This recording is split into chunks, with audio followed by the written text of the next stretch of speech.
ಟಿವಿಗೆ ಸ್ವಾಗತ. ನಾನು ಅಮೂಲ್ಯ ಬಿಎಂ ಶೆಟ್ಟಿ. ಇದೀಗ ಮುಖ್ಯಾಂಶಗಳು. ಸಿಎಂ ಸೀಟು ಖಾಲಿ ಇದ್ರೆ ಟವಲ್ ಹಾಕಬಹುದು, ಆದ್ರೆ ಜಾಗ ಖಾಲಿಯೇ ಇಲ್ಲ. ಉಸ್ತುವಾರಿ ಸಚಿವ ಕೆಎನ್ ರಾಜಣ್ಣ ಹೇಳಿಕೆ. ಹಾಸನದಲ್ಲಿ ಪಾಂಚಜನ್ಯ ಹಿಂದೂ ಗಣಪತಿ ವಿಸರ್ಜನಾ ಮೆರವಣಿಗೆ ಹಾಗೂ ಭವ್ಯ ಶೋಭಾಯಾತ್ರೆ. ಸೌಂಡಿಗೆ ಕುಣಿದು ಕುಪ್ಪಳಿಸಿದ ಯುವಕ ಯುವತಿಯರು.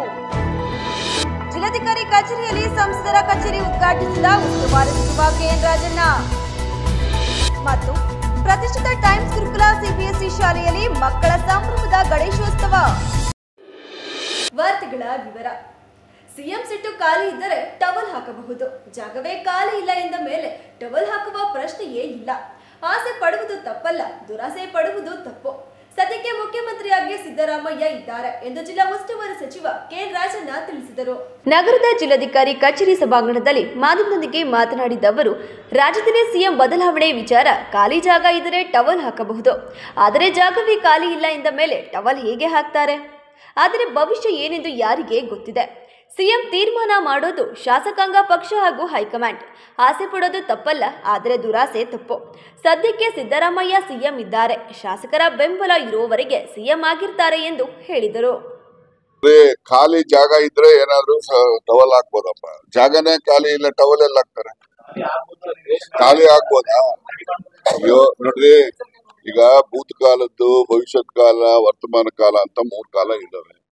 ಈಗ ನಾವು ಭೂತಕಾಲದ ಅನುಭವದ ಆಧಾರದ ಮೇಲೆ ವರ್ತಮಾನ ಕಾಲದಲ್ಲಿ ಜೀವನ ರೂಪಿಸ್ಕೊಳ್ತೀವಿ. ಭವಿಷ್ಯತ್ ಕಾಲ ಯಾರಿಗ್ ಗೊತ್ತಿರ್ತದೆ? ನಮ್ಮ ಭವಿಷ್ಯ ನನಗೂ ಗೊತ್ತಿಲ್ಲ, ನಿಮ್ ಭವಿಷ್ಯ ನಿಮ್ಗೂ ಗೊತ್ತಿಲ್ಲ, ಹೌದಲ್ವಾ? ನೋಡ್ರಿ, ಮುಖ್ಯಮಂತ್ರಿ ತೀರ್ಮಾನ ಮಾಡ್ತಕ್ಕಂಥದ್ದು ಕರ್ನಾಟಕ ರಾಜ್ಯದ ಶಾಸಕಾಂಗ ಪಕ್ಷ ಮತ್ತು ಕಾಂಗ್ರೆಸ್ನ ಹೈಕಮಾಂಡ್ ಅವ್ರಿಗೆ ಸೇರಿದಂತ. ಯಾರು ಬೇಕಾದ್ರೂ ಆಗ್ತೀನಿ ಅಂತ ಹೇಳ್ಬೋದು, ಹೇಳದೆ ಇರ್ಬೋದು. ಅದಕ್ಕೆಲ್ಲ ಅವ್ರವ್ರ ಅಭಿಪ್ರಾಯ ವ್ಯಕ್ತಪಡಿಸ್ತಾರೆ. ಆಸೆ ಬೀಳೋದ್ರಲ್ಲಿ ತಪ್ಪೇನಿಲ್ಲ, ಬಟ್ ದುರಾಸೆ ಇರಬಾರ್ದು ಅಷ್ಟೇನೆ. ಬಟ್ ಈಗ ಸಿದ್ದರಾಮಯ್ಯನವರು ಮುಖ್ಯಮಂತ್ರಿಗಳಾಗಿದ್ದಾರೆ. ಎಲ್ಲಿನವರೆಗೆ ಶಾಸಕಾಂಗ ಪಕ್ಷದ ಶಾಸಕರ ಬಹುಮತ ಇರ್ತದೆ, ಎಲ್ಲಿನವರೆಗೆ ಹೈಕಮಾಂಡ್ ಆಶೀರ್ವಾದ ಇರ್ತದೆ, ಅಲ್ಲಿನವರೆಗೂ ಮುಂದುವರಿತಾರೆ. ಆ ಮುಂದುವರೆದ ನಂತರ ಅವ್ರು ಏನಾದ್ರು ಬದಲಾವಣೆ ಬಂತು ಅಂದ್ರೆ, ಬದಲಾವಣೆ ಬಂದಾಗ ಅದಕ್ಕೆ ಬೇರೆ ಪ್ರಕ್ರಿಯೆ ಇದಾವೆ. ಆಯ್ಕೆ ಮಾಡುದು ಯಾವ ರೀತಿ, ಏನು ಅಂತ ಹೇಳಿ ಆ ಒಂದು ಪ್ರಕ್ರಿಯೆ ಅನುಸರಿಸಿ. ನಿನ್ನೆ ನಾಗಮಂಗಲದಲ್ಲಿ ಅಹಿತಕರ ಘಟನೆ ನಡೆದಿದೆ. ಸದ್ಯ ಪರಿಸ್ಥಿತಿ ಶಾಂತವಾಗಿದೆ. ಯಾರು ಈ ಕೃತ್ಯ ಮಾಡಿದ್ದಾರೆ ಅನ್ನೋದನ್ನ ಈಗ ಪತ್ತೆ ಹಚ್ಚೋದು ಸುಲಭ. ಎಲ್ಲಾದರೂ ಒಂದು ಕಡೆ ಸಿಸಿ ಕ್ಯಾಮೆರಾದಲ್ಲಿ ದಾಖಲೆ ಸಿಕ್ಕೇ ಸಿಗುತ್ತೆ. ಹಾಗಾಗಿ ಪೊಲೀಸರು ಈ ಬಗ್ಗೆ ದಾಖಲೆ ಸಮೇತ ಕಂಡು ಹಿಡಿಯುತ್ತಾರೆ. ಯಾರೇ ತಪ್ಪಿತಸ್ಥರಿದ್ದರೂ ಅವರ ವಿರುದ್ಧ ಕಠಿಣ ಕ್ರಮ ಕೈಗೊಳ್ಳಲಾಗುವುದು. ಅಸಹಾಯಕರು ಹಾಗೂ ದೌರ್ಜನ್ಯಕ್ಕೆ ಒಳಗಾದವರಿಗೆ ಸರ್ಕಾರ ರಕ್ಷಣೆ ಕೊಡಲಿದೆ ಎಂದು ಹೇಳಿದರು. ಜಿಲ್ಲಾ ಮಂತ್ರಿಗಳು ವಿವರಣೆ ಕೊಟ್ಟಿದ್ದಾರೆ. ಈಗ ಅದು ಸಂಪೂರ್ಣವಾಗಿ ಹತೋಟಿನಲ್ಲಿದೆ. ಅಲ್ಲಿನೂ ಕೂಡ ಏನೆಲ್ಲ ಬೆಂಕಿ ಹಚ್ಚತಕ್ಕಂತ ಪ್ರಕರಣ ಆಗಿದೆ, ಅದರಲ್ಲಿ ಯಾರ್ಯಾರು ಅಂತೇಳಿ ಈಗ ಪೊಲೀಸರಿಗೆ ಬಹಳ ಸುಲಭ. ಈ ಒಂದು ಬೀದಿನಲ್ಲಿ 20 ಸಿಸಿ ಕ್ಯಾಮೆರಾಗಳು ಇರ್ತವೆ, ಮನೆಗಿರ್ತವೆ, ಪೊಲೀಸ್ನವರು ಇರ್ತವೆ, ಇನ್ಯಾರವೂ ಇರ್ತವೆ. ಅದರಿಂದ ಯಾರ್ಯಾರು ಇದರಲ್ಲಿ ಭಾಗಿಯಾಗಿರ್ತಾರೆ ಅಂತಕ್ಕಂಥದ್ದನ್ನ ಪತ್ತೆ ಹಚ್ಚತಕ್ಕಂಥದ್ದು ಸಂಪೂರ್ಣವಾಗಿ ಅದೇ ಆಗುತ್ತೆ. ಮೊದಲಾಗೆ ಮುಚ್ಚುಮರೆ ಎಲ್ಲಾರ ಒಂದು ಸಿಸಿ ಕ್ಯಾಮೆರಾದಲ್ಲಿ ಬಂದೇ ಇರ್ತಾರೆ. ಈಗ ಎಲ್ಲಾ ಬೀದಿಗಳಲ್ಲೂ ಸಿಸಿ ಕ್ಯಾಮೆರಾಗಳು ಮನೆಯವರು ಹಾಕಿರ್ತಾರೆ, ಪೊಲೀಸ್ನವ್ರು ಹಾಕಿರ್ತಾರೆ, ಸಂಘ ಸಂಸ್ಥೆಗಳು ಯಾರಾದ್ರೂ ಹಾಕಿರ್ತಾರೆ, ಬ್ಯಾಂಕ್ಗಳು ಇರ್ತವೆ. ಹೀಗಾಗಿ ಒಂದು ಯಾರೇ ಏನೇ ಬೀದಿನಲ್ಲಿ ದುಷ್ಕೃತ್ಯಗಳನ್ನ ಎಸಗಿದ್ರೆ ಕರಾರುವಕ್ಕಾಗಿ ಯಾರು ಮಾಡಿದಾನೆ, ಯಾವ ಸಮಯದಲ್ಲಿ ಮಾಡಿದಾನೆ ಅಂತ ದಾಖಲೆ ಸಮೇತ ಸಿಕ್ಬಿಡ್ತವೆ. ಅದರಿಂದ ಅದು ಇನ್ವೆಸ್ಟಿಗೇಷನ್ ಅಲ್ಲಿ ಅದೆಲ್ಲ ಮಾಡ್ತಾರೆ. ಅದರಿಂದ ಯಾರೇ ತಪ್ಪಿತಸ್ಥರಿದ್ರು ಕೂಡ ಅವ್ರಿಗೆ ಶಿಕ್ಷೆ ಆಗ್ತಕ್ಕಂಥ ರೀತಿಯಲ್ಲಿ ಸರ್ಕಾರ ದೃಢವಾದಂತ ನಿರ್ಧಾರನೂ ಮಾಡಿದೆ. ಯಾರು ಅಸಹಾಯಕರಿರ್ತಾರೆ, ಯಾರು ಈ ಒಂದು ದೌರ್ಜನ್ಯಕ್ಕೆ ಒಳಗಾಗ್ತಕ್ಕಂಥ ಸಮುದಾಯಗಳಿರ್ತಾರೆ, ಅವ್ರಿಗೆ ನಾವು ರಕ್ಷಣೆಯನ್ನ ಕೊಡ್ತಕ್ಕಂಥದ್ದು ಕೂಡ ನಮ್ಮ ಸರ್ಕಾರದ ಆದ್ಯ ಕರ್ತವ್ಯ. ಅಲ್ಲಿ ನಾಗಮಂಗಲದಲ್ಲಿ ಈಗಾಗಲೇ ಹತೋಟಿನಲ್ಲೂ ಇದೆ, ಮತ್ತೆ ಕೆಲವು ಜನ ಅರೆಸ್ಟ್ ಕೂಡ ಮಾಡಿದ್ದಾರೆ. ಅಲ್ಲಿನ ಉಸ್ತುವಾರಿ ಸಚಿವರು ಚಲುವರಾಯಸ್ವಾಮಿ ಅವರು ಊರಲ್ಲಿ ನಿನ್ನೆ ಬಂದಿದ್ದಾರೆ.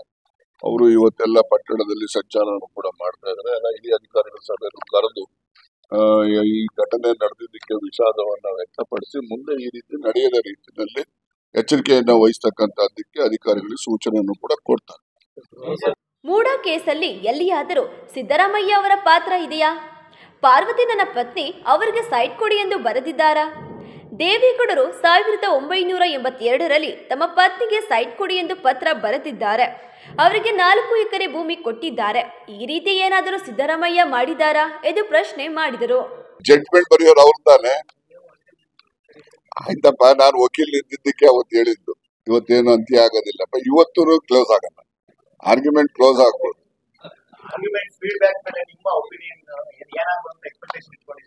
ಹೌದಾ, ಕೋರ್ಟ್ ಅಲ್ಲಿರುವಾಗ ನಾವು ವಾದ ಹೆಂಗಪ್ಪ ಹೇಳಕ್, ತೀರ್ಪು ಹೇಳಕ್ ಆಗ್ತದ?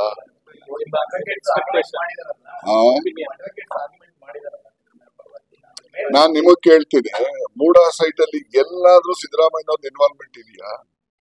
ನೀವ್ ಹೇಳಿ ನೋಡ, ಯಾವ್ದಾರ ಒಂದ್ ದಾಖಲೆ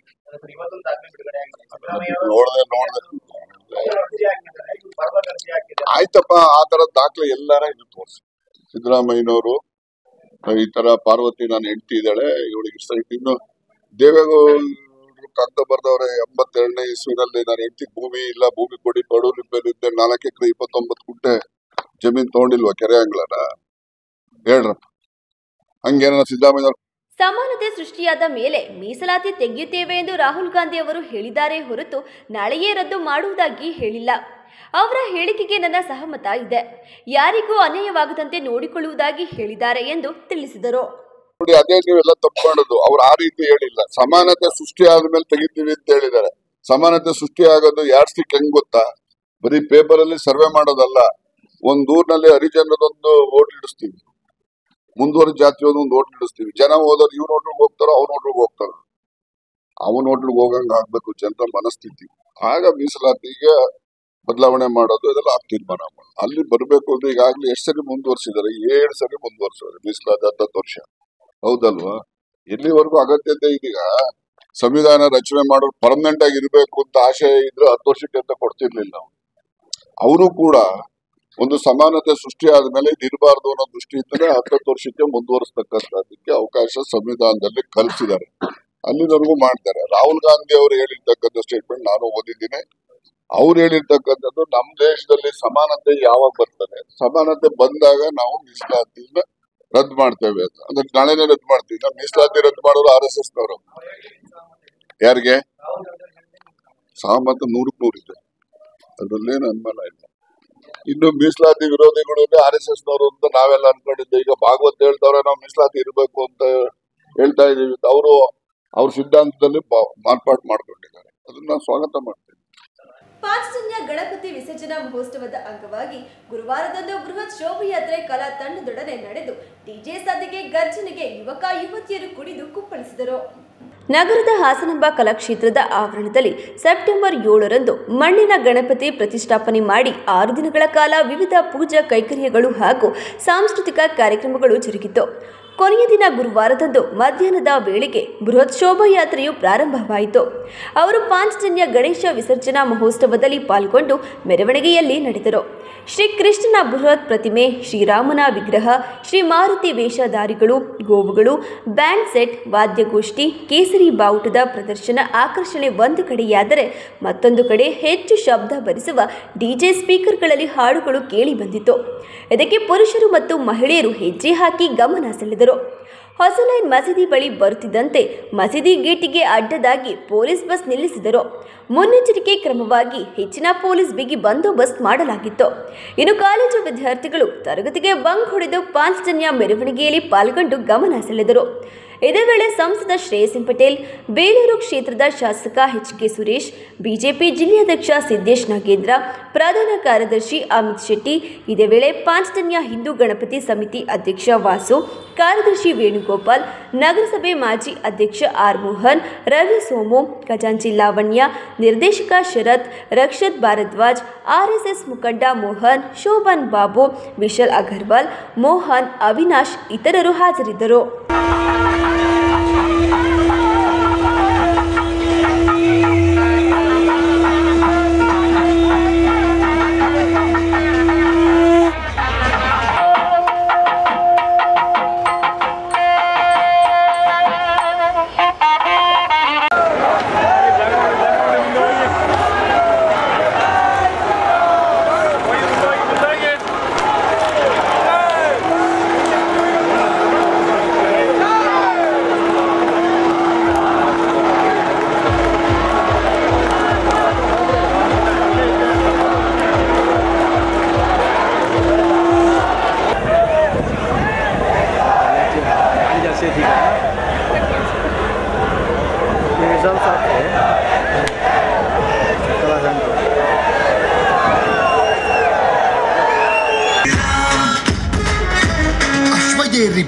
ಇದ್ರೆ ಛತ್ರಪತಿ ಶಿವಾಜಿ, ಮೇಲು ಕೀಳು ಯಾರಿಲ್ಲ ಎಲ್ಲ ಒಂದೇ ಅನ್ನೋದು ನೀಯತ್ತು. ನಿಮ್ಗೆ ಗೊತ್ತು ಸ್ನೇಹನೇ ನಮ್ಮ ಸ್ವತ್ತು, ಪ್ರೀತಿಯಿಂದ ಕೇಳಿದರೆ ಪ್ರಾಣವಾದ್ರೂ ಕೊಡ್ತೀವಿ. ಪ್ರಪಂಚದ ಮೂಲೆಗಳಲ್ಲಿ ನಮ್ಮತನವ ನೆಡ್ತೀವಿ. ಶಾಂತರಾಗಿ ಇದ್ದೇವೆಂದು ನಮ್ಮನ್ನೆಲ್ಲ ಗಳಿಬೇಡ, ನಾವು ಒಂದೇ ಇನ್ನು ಮುಂದೆ ಅನ್ನೋದನ್ನ ಮರಿಬೇಡ.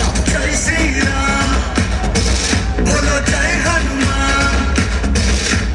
ಕೇಸರಿ ಕೇಸರಿ ಕೇಸರಿ ಪಡೆ, ಪತಾಕೆಯ ಕೈ ಹಿಡಿದು ರಾಮನ ನಡೆ. ಕೇಸರಿ ಕೇಸರಿ ಕೇಸರಿ ಪಡೆ, ಪತಾಕೆಯ ಕೈ ಹಿಡಿದು ರಾಮನ ನಡೆ.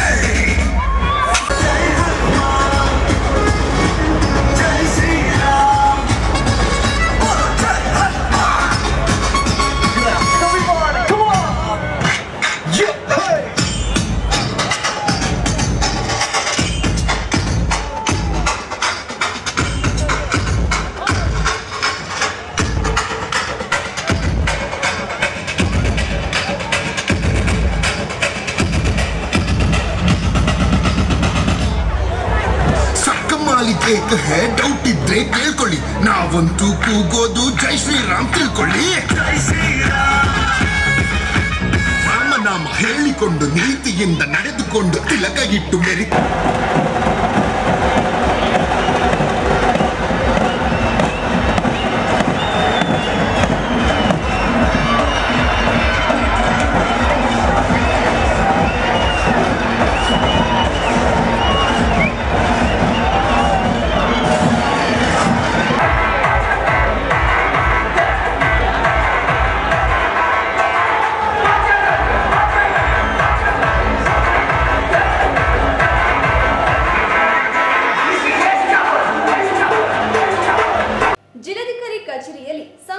ಕಚೇರಿಯನ್ನು ಸಹಕಾರಿ ಸಚಿವರು ಹಾಗೂ ಜಿಲ್ಲಾ ಉಸ್ತುವಾರಿ ಸಚಿವ ಕೆಎನ್ ರಾಜಣ್ಣ ಉದ್ಘಾಟಿಸಿದರು.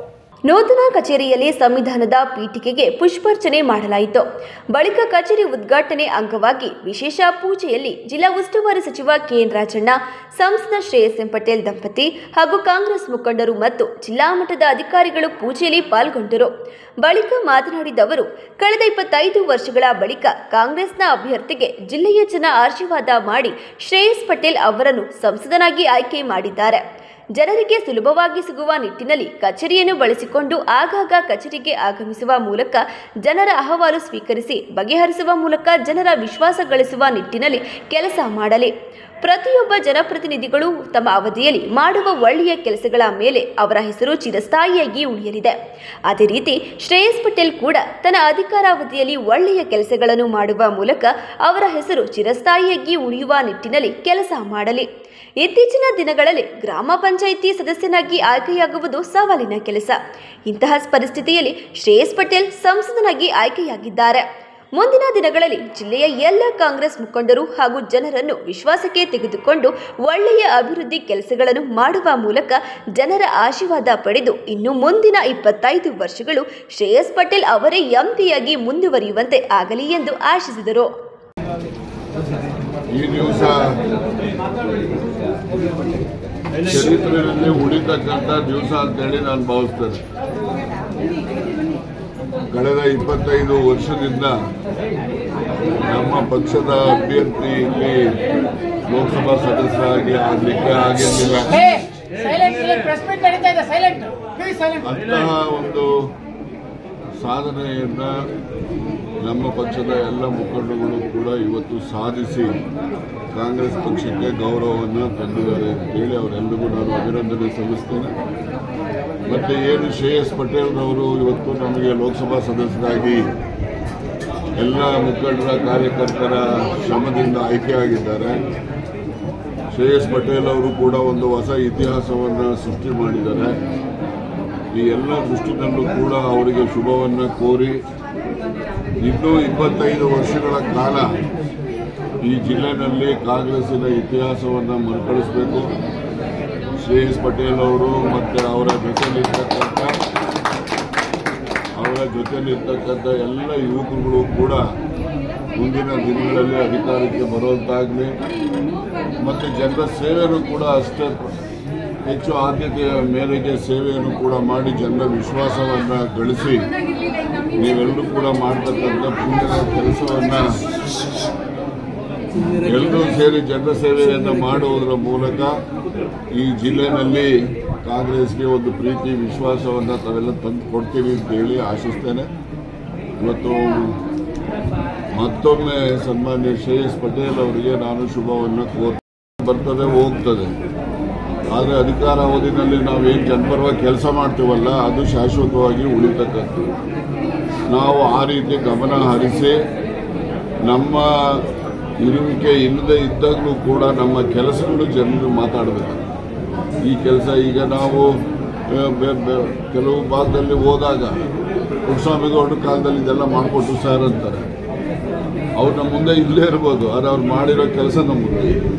ಆ ರೀತಿ ನಿಮ್ಮ ನಡವಳಿಕೆಗಳು ಕೂಡ ಚುನಾಯಿತ ಪ್ರತಿನಿಧಿಗಳು ಯಾರೆಲ್ಲ ಇರ್ತಾರೆ, ಶ್ರೇಯಸ್ ಪಟೇಲ್ ಅವರು ಇರ್ಬೋದು, ನಾವಿರ್ಬೋದು, ಇನ್ನೊಬ್ರು ಇರ್ಬೋದು, ಚುನಾಯಿತ ಪ್ರತಿನಿಧಿಗಳು ಎಲ್ಲರೂ ಕೂಡ ಜನಪರವಾಗಿ ಹೆಜ್ಜೆ ಗುರುತುಗಳನ್ನು ಸಮಾಜದಲ್ಲಿ ಬಿಟ್ಟೋಗುವಂಥದ್ದು ಆಗಬೇಕು ಅಂತಕ್ಕಂಥ ಆಶಯ. ಆದ್ದರಿಂದ ನಾನು ಈ ಸಂದರ್ಭದಲ್ಲಿ ವಿಶೇಷವಾಗಿ ಅವ್ರಿಗೆ ಇನ್ನೂ ಆಯಸ್ಸಿದೆ, ಹೆಚ್ಚು ಆಯಸ್ಸಿರಲಿ, ಆ ಒಂದು ಅವಧಿನಲ್ಲಿ ಇನ್ನೂ ಹೆಚ್ಚು ಅಧಿಕಾರನೂ ಅನುಭವಿಸ್ಬೋದು, ಹೆಚ್ಚು ಅನುಕೂಲನೂ ಕೂಡ ಮಾಡಲಿಕ್ಕೆ ಸಾಧ್ಯ ಇದೆ. ಅವ್ರ ಜೊತೆಲಿರ್ತಕ್ಕಂಥ ಯುವಕರನ್ನು ಕೂಡ ಎಲ್ಲ ಬೆಳೆಸಬೇಕು. ಅವರು ಕೂಡ ಜನರಲ್ಲಿ ಒಂದು ಪ್ರೀತಿ ವಿಶ್ವಾಸವನ್ನು ಗಳಿಸ್ತಕ್ಕಂಥ ನಿಟ್ಟಿನಲ್ಲಿ ಕೆಲಸ ಮಾಡ್ತಾರೆ ಅಂತ ವಿಶ್ವಾಸ ವ್ಯಕ್ತಪಡಿಸ್ತೇನೆ. ಮತ್ತು ಅವ್ರ ಜೊತೆಯಲ್ಲಿ ಪಾಪ ಅವ್ರ ತಾಯಿಯವರು ಕೂಡ ಹಿಂದೆ 2 ಸರಿ ಚುನಾವಣೆ ಸೋತ್ಬಿಟ್ಟಿದ್ರು. ಇವರು ಒಂದು ಸರಿ ಅಸೆಂಬ್ಲಿಲಿದ್ದು ಭಾಳ ಕಡಿಮೆ ಓಟಲ್ಲಿ ಸೋತಿದ್ರು. ಈಗೆಲ್ಲ ಇದು ಏಳು ಬೀಳು ಸೋಲು ಗೆಲುವುಗಳನ್ನೆಲ್ಲ ನೋಡಿರ್ತಕ್ಕಂಥದ್ದು. ಒಂದು ರಾಜಕೀಯ ಅಧಿಕಾರದಲ್ಲಿ ಯಾವುದೇ ಅಧಿಕಾರ ಬರಬೇಕು, ಒಂದು ಪಂಚಾಯಿತಿ ಮೆಂಬರ್ ಆಗಬೇಕು ಅಂದ್ರೂ ಹೆಚ್ಚು ಶ್ರಮ ಇದೆ. ಪಂಚಾಯಿತಿ ಮೆಂಬರ್ ಆಗ್ತಕ್ಕಂಥದ್ದು ಎಷ್ಟು ಕಷ್ಟ, ಪಾರ್ಲಿಮೆಂಟ್ ಮೆಂಬರ್ ಆಗೋದು ಎಷ್ಟು ಕಷ್ಟ, ಅಸೆಂಬ್ಲಿ ಮೆಂಬರ್ ಆಗೋದು ಎಷ್ಟು ಕಷ್ಟ ಅಂತಕ್ಕಂಥದ್ದು ಆ ಚುನಾವಣೆ ಎದುರಿಸಿದವ್ರಿಗೆ ಗೊತ್ತಿರೋದು, ಬೇರೆಯವ್ರಿಗೆ ಗೊತ್ತಾಗೋದಿಲ್ಲ. ಆದ್ದರಿಂದ ಅವರಿಗೆ ಮತ್ತೊಮ್ಮೆ ಶುಭವನ್ನು ಕೋರಿ ಈ ಸಂದರ್ಭದಲ್ಲಿ ಆಗಿರ್ತಕ್ಕಂಥ ಎಲ್ಲ ಮುಖಂಡರ ಪರವಾಗಿ ಅವ್ರಿಗಿನ್ನೂ ಕೆಲಸ ಮಾಡ್ತಕ್ಕಂಥ ಶಕ್ತಿ ಮನಸ್ಥಿತಿ ಎಲ್ಲವೂ ಕೂಡ ಭಗವಂತ ದಯಪಾಲಿಸಲಿ ಅಂತೇಳಿ ಈ ಸಂದರ್ಭದಲ್ಲಿ ಹಾರೈಸ್ತಾರೆ. ಸಂಸದ ಶ್ರೇಯಸ್ ಪಟೇಲ್ ಮಾತನಾಡಿ, ಇಂದು ಸಚಿವರಾದ ಕೆಎನ್ ರಾಜಣ್ಣ ಅವರ ಅಮೃತಾಸ್ತ್ರದಿಂದ ನಮ್ಮ ಕಚೇರಿ ಉದ್ಘಾಟನೆ ಮಾಡಲಾಗಿದೆ. ಜನರ ಸಮಸ್ಯೆಗೆ ಪರಿಹಾರ ಕಲ್ಪಿಸಿಕೊಡುವ ನಿಟ್ಟಿನಲ್ಲಿ ತನ್ನ ಅಧಿಕಾರದ ಅವಧಿಯುದ್ದಕ್ಕೂ ಪ್ರಾಮಾಣಿಕ ಪ್ರಯತ್ನ ಮಾಡುವೆ. ವಾರದಲ್ಲಿ ನಿಗದಿತ 2 ದಿನ ಕಚೇರಿಯಲ್ಲಿ ಇದ್ದು ಸಾರ್ವಜನಿಕರ ಅಹವಾಲು ಸ್ವೀಕಾರ ಮಾಡಲಾಗುವುದು. ಜಿಲ್ಲೆಯ ಜನರು ನನಗೆ ಒಂದು ಜವಾಬ್ದಾರಿಯುತ ಸ್ಥಾನ ನೀಡಿದ್ದಾರೆ. ಜಿಲ್ಲೆಯ ಜನರ ಹಾಗೂ ಮುಖಂಡರ ಸಹಕಾರದೊಂದಿಗೆ ಜಿಲ್ಲೆಯ ಅಭಿವೃದ್ಧಿಗೆ ಪ್ರಾಮಾಣಿಕ ಪ್ರಯತ್ನ ಮಾಡುವೆ. ಜೊತೆಗೆ ನನ್ನ ಕಚೇರಿಗೆ ಸಿಬ್ಬಂದಿಗಳನ್ನು ನೇಮಕ ಮಾಡಿ ಜನರ ಅಹವಾಲುಗಳನ್ನು ಪಡೆದು ಅವರ ಸಮಸ್ಯೆ ಬಗೆಹರಿಸುವೆ ನಿಟ್ಟಿನಲ್ಲಿ ಕೆಲಸ ಮಾಡುವೆ. ಜಿಲ್ಲೆಯ ಅಭಿವೃದ್ಧಿಯೇ ನನ್ನ ಗುರಿ ಎಂದು ಹೇಳಿದರು. ನಮ್ಮ ಜಿಲ್ಲಾ ಉಸ್ತುವಾರಿ ಸಚಿವರು ನಮ್ಮ ನಾಯಕರು ರಾಜಣ್ಣ ಸಾಹೇಬರ ಒಂದು ಅಮೃತಾಸ್ತ್ರದಲ್ಲಿ ಕಚೇರಿಯನ್ನು ಉದ್ಘಾಟನೆ ಮಾಡಿದ್ವಿ. ಮುಂದಿನ ದಿನಗಳಲ್ಲಿ ವಾರದಲ್ಲಿ ಕನಿಷ್ಠ 2 ಬಾರಿ ಆದರೂ ನನ್ನ ಸಮಯ ಬಿಡುವು ಮಾಡಿಕೊಂಡು ಕಚೇರಿಗೆ ಬಂದು ಅಹವಾಲುಗಳನ್ನು ಸ್ವೀಕರಿಸುವ ಪ್ರಾಮಾಣಿಕ ಕೆಲಸವನ್ನು ಮಾಡಿದ್ವಿ. ಇವೆಲ್ಲ ಒಂದು ಜವಾಬ್ದಾರಿಯುತವಾದ ಸ್ಥಾನವನ್ನು ಕೊಟ್ಟಿದ್ವಿ. ಪ್ರಾಮಾಣಿಕವಾಗಿ ನಿಭಾಯಿಸುವ ಕೆಲಸವನ್ನು ನಾನು ಮಾಡ್ತೀನಿ. ನಿಮ್ಮೆಲ್ಲರ ಸಲಹೆ ಸಹಕಾರವನ್ನು ನೀಡ್ತೀನಿ. ಜಿಲ್ಲಾ ಎಲ್ಲ ನಾಯಕರ ಒಂದು ಒಮ್ಮತದಿಂದ ನನ್ನ ಆಯ್ಕೆ ಮಾಡಿದ್ದಾರೆ. ಅದೇ ರೀತಿ ನಾವೆಲ್ಲ ಸೇರಿ ಮುಂದಿನ ದಿನಗಳಲ್ಲಿ ಪಕ್ಷ ಸಂಘಟನೆ ಜೊತೆಗೆ ಜಿಲ್ಲೆ ಅಭಿವೃದ್ಧಿಯೂ ಸಹ ಮಾಡೋ ಪ್ರಾಮಾಣಿಕ ಕೆಲಸವನ್ನು ನಾವು ಮಾಡ್ತೀವಿ ಅಂತ ಹೇಳ್ತಾ ಇವತ್ತು ರಾಜಣ್ಣ ಸಾಹೇಬರು, ಜಿಲ್ಲಾಧ್ಯಕ್ಷರು, ನಮ್ಮ ಗೋಪಾಲಣ್ಣ, ಮಹೇಶನ ಎಲ್ಲ ಒಂದು ಅಮೃತಾಸ್ತ್ರದಲ್ಲಿ ಇವತ್ತು ನಮ್ಮ ಪುಟ್ಟೇಗೌಡರು ಎಲ್ಲರ ಅಮೃತಾಸ್ತ್ರದಲ್ಲಿ ಇವತ್ತು ಉದ್ಘಾಟನೆ ಮಾಡಿದ್ವಿ. ಇದೇ ರೀತಿ ನಮ್ಮ ಕಚೇರಿ ಮುಂದಿನ ದಿನಗಳಲ್ಲಿ ಏನೇ ಸಮಸ್ಯೆಗಳು ಬಂದರೂ ನಾನು ಗಮನಕ್ಕೆ ಹೋಗ್ತೀನಿ. ಕಚೇರಿಯಲ್ಲಿ ಸಹ ಸಿಬ್ಬಂದಿಗಳು ಇರ್ತಾರೆ ನಮ್ಮವರು, ಅವ್ರ ಗಮನಕ್ಕೂ ಸಹ ಅದು ನನ್ನ ಗಮನಕ್ಕೆ ಬಂದಲಿಕ್ಕೆ ಖಂಡಿತವಾಗಿಯೂ ಆದಷ್ಟು ಬೇಗ ಎಲ್ಲ ಅರ್ಜಿಗಳು ವಿಲೆ ಮಾಡುವ ಕೆಲಸ. ಗಣೇಶೋತ್ಸವದ ಆಚರಣೆಯು ಕೇವಲ ಶ್ರದ್ಧಾ ಭಕ್ತಿಯ ಪ್ರತೀಕವಷ್ಟೇ ಅಲ್ಲದೆ ವಿದ್ಯಾರ್ಥಿಗಳಲ್ಲಿ ಸೌಹಾರ್ದತೆ ಮತ್ತು ಸನಾತನ ಸಂಸ್ಕೃತಿಯ ಅಂಶಗಳನ್ನು ಪರಿಚಯಿಸುವ ರಾಷ್ಟ್ರೀಯ ಹಬ್ಬವೆಂದು ದೃಶ್ಯ ಟೈಮ್ಸ್ ಗುರುಕುಲ ಸಿಬಿಎಸ್ಇ ಶಾಲೆಯ ಆವರಣದಲ್ಲಿ ಕಂಡುಬಂದಿತು. ವಿದ್ಯಾರ್ಥಿಗಳಲ್ಲಿ ನಾಯಕತ್ವದ ಗುಣಗಳನ್ನು ಬೆಳೆಸುವ ಹಾಗೂ ಸನಾತನದ ಸಂಸ್ಕೃತಿ ಭವ್ಯ ಪರಂಪರೆಯನ್ನು ಮಕ್ಕಳಿಗೆ ಸಾದರಪಡಿಸುವ ಸುಂದರ ಸನ್ನಿವೇಶವನ್ನು ಹಾಸನ ನಗರದ ಪ್ರತಿಷ್ಠಿತ ಟೈಮ್ಸ್ ಗುರುಕುಲ ಸಿಬಿಎಸ್ಇ ಶಾಲೆಯು ಅದ್ದೂರಿ ಗಣೇಶೋತ್ಸವ ಆಚರಿಸುವ ಮೂಲಕ ಇಂತಹ ಸನ್ನಿವೇಶವನ್ನು ತಂದಿತ್ತು. ಕಾರ್ಯಕ್ರಮದಲ್ಲಿ ಗೌರಿ ಮತ್ತು ಗಣೇಶನ ಮೂರ್ತಿಗಳನ್ನು ಪಲ್ಲಕ್ಕಿಯಲ್ಲಿ ಕೂರಿಸಿ ಉತ್ಸವವನ್ನು ಮಾಡಲಾಯಿತು. ದೇಸಿ ಸೊಬಗಿನ ಸದ್ದಿಗೆ ವಿದ್ಯಾರ್ಥಿಗಳು ಹೆಜ್ಜೆ ಹಾಕಿದರು.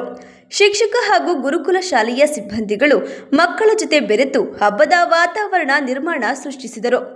ಎಲ್ಲ ವಿದ್ಯಾರ್ಥಿಗಳಿಗೂ ಪ್ರಸಾದ ರೂಪದಲ್ಲಿ ಸಿಹಿಯನ್ನು ವಿತರಣೆ ಮಾಡಿದರು. ಟೈಮ್ಸ್ ಗುರುಕುಲ ಸಿಬಿಎಸ್ಇ ಶಾಲೆಯ ಅಧ್ಯಕ್ಷರಾದ ಎಬಿ ಸುರೇಂದ್ರ ಕುಮಾರ್ ಸೇರಿದಂತೆ ಇತರರು ಉಪಸ್ಥಿತರಿದ್ದರು. निर्गमे तथा संग्रामे सर्वकार्येषु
ಸ್ಕೂಟರ್ ನೀಡಲಾಗುತ್ತಿದ್ದು ಇದರ ಸದುಪಯೋಗ ಪಡಿಸಿಕೊಂಡು ಜೀವನ ರೂಪಿಸಿಕೊಳ್ಳುವಂತೆ ಶಾಸಕ ಎ ಮಂಜು ಸಲಹೆ ನೀಡಿದರು.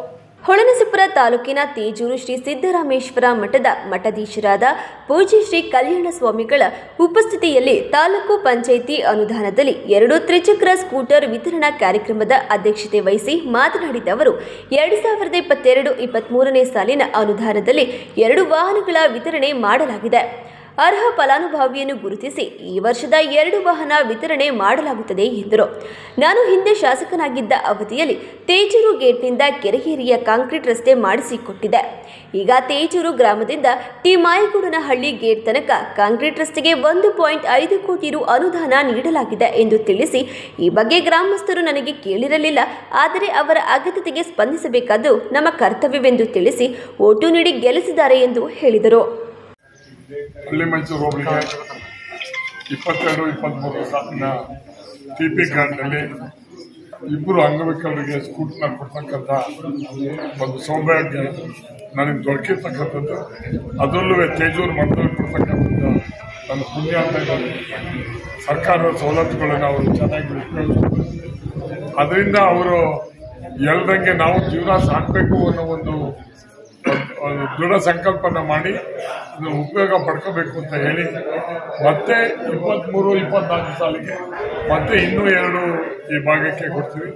ಅದರಲ್ಲಿ ನೀಡು ಯಾರು ಇರ್ತಾರೆ ಅವರಿಗೆ ಸೌಕರ್ಯ ವಂಚಿತವಾಗಿರೋರು, ಸಮಾಜದಲ್ಲಿ ಸಮಾನವಾಗಿ ಬದುಕಬೇಕು, ನಮಗೂ ಅವರಂಗೆ ಇರಬೇಕು ಅಂತಕ್ಕಂಥ ಯಾರು ಫಲಾನುಭವಿಗಳು ಇರ್ತಾರೆ ಅವ್ರು ಗುರುತಿಸಿ ಅವ್ರಿಗೂ ಕೂಡ ಕೊಡ್ತಕ್ಕಂಥ ವ್ಯವಸ್ಥೆ ಆಗುತ್ತೆ.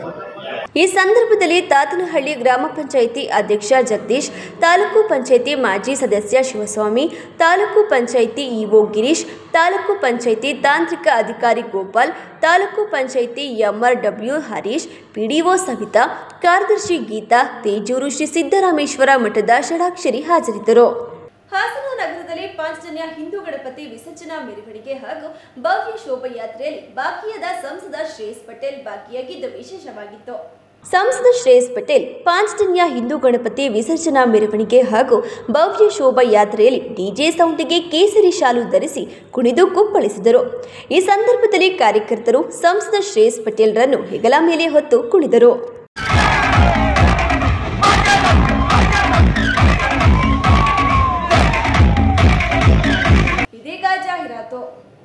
ಹೇ ಮುಖೇಶ್, ಏನೋ ಫುಲ್ ಖುಷಿಯಾಗಿದ್ಯಾ? ಟೆನ್ಷನ್ ಫ್ರೀ ಆಗಿದ್ಯಾ? ಏನ್ ನಡೀತಿದೆ? ಹೌದು, ನಾನಂತೂ GST ಸರಿಯಾಗಿ ಫಿಲ್ ಮಾಡ್ತಾ ಇದ್ದೀನಿ, ಹಾಗಾಗಿ ಟೆನ್ಷನ್ ಇಲ್ಲ. ನಾನು IDBI ಬ್ಯಾಂಕ್ ನ GST ಆಧಾರಿತ ಗೃಹ ಸಾಲನ ತಗೊಂಡಿದ್ದೀನಿ ಅಂಡ್ ಅದು ಉದ್ಯಮಿಗಳಿಗೆ ಒಳ್ಳೆ ಬಡ್ಡಿ ದರ ಮತ್ತೆ ಗರಿಷ್ಠ ಹಣ ನೀಡುತ್ತೆ. IDBI ಬ್ಯಾಂಕ್ ಐಸಾ ದೋಸ್ ಜೈಸಾ. ಹಾಯ್ ವಿನಯ್, ನಾನು ವಾಣಿಜ್ಯ ಅಥವಾ ಫಾರ್ಮ್ ಹೌಸ್ ಅಥವಾ ಜಾಗದ ಮೇಲೆ ಹೂಡಿಕೆ ಮಾಡ್ಬೇಕು ಅಂತ ಇದ್ದೀನಿ, ಸೂಚಿಸೋ ಏನಾದ್ರು. IDBI ಬ್ಯಾಂಕ್ ನಲ್ಲಿ ನಿನ್ನ ಬಳಿ ಇರುವಂತ ಆಸ್ತಿನ ಅಡಮಾನಕ್ಕೆ ಬಳಸಬಹುದು. ಇಲ್ಲಿ ಒಳ್ಳೆ ಬಡ್ಡಿ ದರ ಮತ್ತೆ ಗರಿಷ್ಠ ಹಣ ಕೂಡ ಸಿಗುತ್ತೆ. IDBI ಬ್ಯಾಂಕ್ ಐಸಾ ದೋಸ್ ಜೈಸಾ. ಹೇ ಕಾರ್ತಿಕ್, ನನ್ನ ಡ್ರೀಮ್ ಕಾರ್ ನ ಫೈನಲ್ ಮಾಡಿದ್ದೀನಿ, ಆದ್ರೆ ಹಣಕಾಸಿನ ನೆರವಿನ ಜೊತೆಗೆ ಮರುಪಾವತಿ ಆಯ್ಕೆ ಮತ್ತು ಸುಲಭ ಪ್ರಕ್ರಿಯೆ ನನಗೆ ಹೊಂದಿಕೊಳ್ಳುವ ಹಾಗೆ ರೀತಿ ಬೇಕು. ಹಾಗಾದ್ರೆ IDBI ಬ್ಯಾಂಕ್ ಅವರ ವಾಹನ ಸಾಲನೇ ಬೆಸ್ಟ್. ಗರಿಷ್ಠ ಹಣ, ಗರಿಷ್ಠ ಅಧಿಕಾರಾವಧಿ ಮತ್ತೆ ಹೊಂದಿಕೊಳ್ಳುವ ಮರುಪಾವತಿ ಆಯ್ಕೆಗಳು ಕೂಡ ಸಿಗುತ್ತೆ. IDBI ಬ್ಯಾಂಕ್ ಐಸಾ ದೋಸ್ ಜೈಸಾ. ವಿದೇಶದಲ್ಲಿ ಕಲಿಬೇಕಾ? ಆದ್ರೆ ಹಣಕಾಸಿನ ಬಗ್ಗೆ ವರಿ ಮಾಡ್ತಾ ಇದ್ದೀರಾ? ಒಳ್ಳೆ ಬಡ್ಡಿ ದರ, ಸುಲಭ ಮರುಪಾವತಿ ಆಯ್ಕೆ ಮತ್ತೆ ಸಾಲ ಮರುಪಾವತಿ ಸೌಲಭ್ಯ ಇರೋ IDBI ಎಜುಕೇಶನ್ ಲೋನ್ ನ ಹಿಂದೆ ಪಡ್ಕೊಳ್ಳಿ. IDBI ಬ್ಯಾಂಕ್ ವಿದ್ಯಾರ್ಥಿನಿಯರಿಗೆ ಬಡ್ಡಿ ದರದಲ್ಲಿ ವಿಶೇಷ ರಿಯಾಯಿತಿ ಕೂಡ ನೀಡ್ತಾ ಇದೆ. IDBI ಬ್ಯಾಂಕ್ ಐಸಾ ದೋಸ್ ಜೈಸಾ. ನಿಮ್ಮ ಚಿನ್ನವನ್ನ ಮಾರೋದಕ್ಕೆ ಯೋಚಿಸ್ತಾ ಇದ್ದೀರಾ? ಸಿಂಪಲ್, whitegold.moneyಗೆ ಭೇಟಿ ಮಾಡಿ ನಿಮ್ಮ ಚಿನ್ನವನ್ನ ಮಾರಿ ತಕ್ಷಣ ಹಣ ಪಡೆಯಿರಿ. ಬದುಕೋದು ಅಷ್ಟು ಸುಲಭ ಅಲ್ಲ, ಆದರೆ ಇವಳು 42 ವರ್ಷದಿಂದ ನನ್ನನ್ನು ಮಕ್ಕಳನ್ನ ಚೆನ್ನಾಗಿ ನೋಡ್ಕೊಂಡಿದ್ದಾಳೆ. ನಾನು ಅವಳಿಗೆ ಅದ್ದೂರಿ ಜೀವನ ಕೊಡೋಕ್ಕಾಗದೇ ಇದ್ರು ಊರಿನ ದೊಡ್ಡ ದೊಡ್ಡ ಡಾಕ್ಟರ್ಸ್ಗಳ ಹತ್ರ ಕರ್ಕೊಂಡೋದೆ. ಚಿನ್ನ ಮಾರ್ದೆ, ಅದು ಇವಳು ಜೀವನಕ್ಕಿಂತ ದೊಡ್ಡದಲ್ವಲ್ಲ. ವೈಟ್ ಗೋಲ್ಡ್ ಕೈ ಹಿಡಿದು ಗೌರವದಿಂದ ಮಾರ್ದೆ. ನೀವು ಕೂಡ ಒಂದ್ಸಲ whitegold.moneyನ ವಿಸಿಟ್ ಮಾಡಿ. And remember, when I turn my gold into money, ನಾನು ಕೂಡ ವೈಟ್ ಗೋಲ್ಡ್ ಅನ್ನೇ ಆಯ್ಕೆ ಮಾಡ್ತೀನಿ. ನನ್ನ ಬಾಲ್ಯ ಅಮೂಲ್ಯ ನೆನಪುಗಳಿಂದ ತುಂಬಿತ್ತು. ಸಮಯದ ಸವಾಲನ್ನು ಎದುರಿಸಿ ನಿಂತ ಪರಂಪರೆ. ಆಹಾ, ಶೈನಿಂಗ್, ಆದ್ರೆ ಏನೋ missing.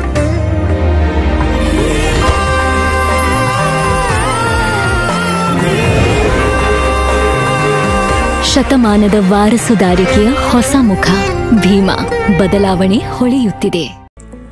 Day home furniture and interior, ಹಾಸನದ ಅತಿ ದೊಡ್ಡ ಫರ್ನಿಚರ್ ಶೋರೂಮ್. ನಿಮ್ಮ ಕನಸಿನ ಮನೆಯ ಅಂದವನ್ನ ಹೆಚ್ಚಿಸಲು ಹಾಗೂ ಆರಾಮದಾಯಕ ಪೀಠೋಪಕರಣಗಳು ಉತ್ಕೃಷ್ಟ ಗುಣಮಟ್ಟದಲ್ಲಿ ಲಭ್ಯ. ವಿವಿಧ ವಿನ್ಯಾಸದ ಡೈನಿಂಗ್ ಟೇಬಲ್ಗಳು, ಮ್ಯಾಟ್ರೆಸ್ಗಳು, corner sofa, recliner sofa, wooden sofa, ಹಲವು ಮಾದರಿಯ ಕಾಟ್ಗಳು, ವಾರ್ಡ್ರೋಬ್ಗಳು, ಡ್ರೆಸ್ಸಿಂಗ್ ಟೇಬಲ್ಗಳು, ಇನ್ನು ಹಲವಾರು ವೆರೈಟಿಯ ಫರ್ನಿಚರ್ಗಳು ದೊರೆಯುತ್ತವೆ. ಭೇಟಿ ಕೊಡಿ D home furniture and interior, opposite district stadium, Salagame road, Hassan. Phone numbers 8156989111, 9562955026 ಮತ್ತು 9633152552.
ಕಲ್ಯಾಣ ಮಂಟಪ 12 ವಸಂತಗಳನ್ನು ಪೂರೈಸಿ 13ನೇ ವರ್ಷಕ್ಕೆ ಪಾದಾರ್ಪಣೆ ಮಾಡುತ್ತಿರುವ ಗೋಮತಿ ಕಲ್ಯಾಣ ಮಂಟಪವನ್ನ ಹೊಚ್ಚ ಹೊಸ ರೂಪದಲ್ಲಿ ನಿಮ್ಮ ಮುಂದೆ ಪ್ರಸ್ತುತಪಡಿಸುತ್ತಿದ್ದೇವೆ.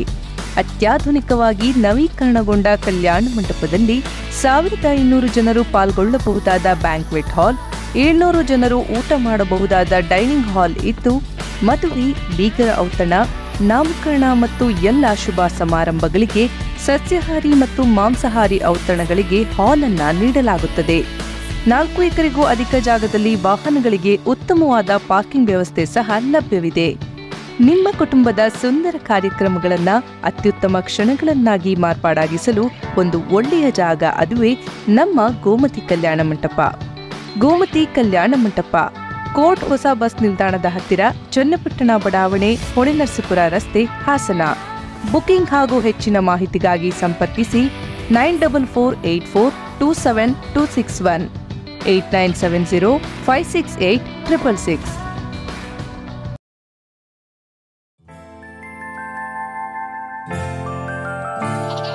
ನಗುವಿರಲಿ ಮನೆಯಲ್ಲಿ, ಮಗುವಿರಲಿ ಮಡಿಲಲ್ಲಿ, ತುಂಬಿರಲಿ ಸಂತಸ ಎಲ್ಲೆಲ್ಲೂ, ಹರಡುತ್ತಿರಿ ಸಂತಸ ಮನ ಮನೆಯಲ್ಲಿ ಸಂತಸ. ನಗುವಿರಲಿ ಮನೆಯಲ್ಲಿ, ಮಗುವಿರಲಿ ಮಡಿಲಲ್ಲಿ, ತುಂಬಿರಲಿ ಸಂತಸ ಎಲ್ಲೆಲ್ಲೂ ಸಂತಸ. ಸಂತಸ IVF ಮತ್ತು ಎಂಡೋ ಸರ್ಜರಿ ಸೆಂಟರ್, ಹಾಸನ ಮತ್ತು ಮೈಸೂರು.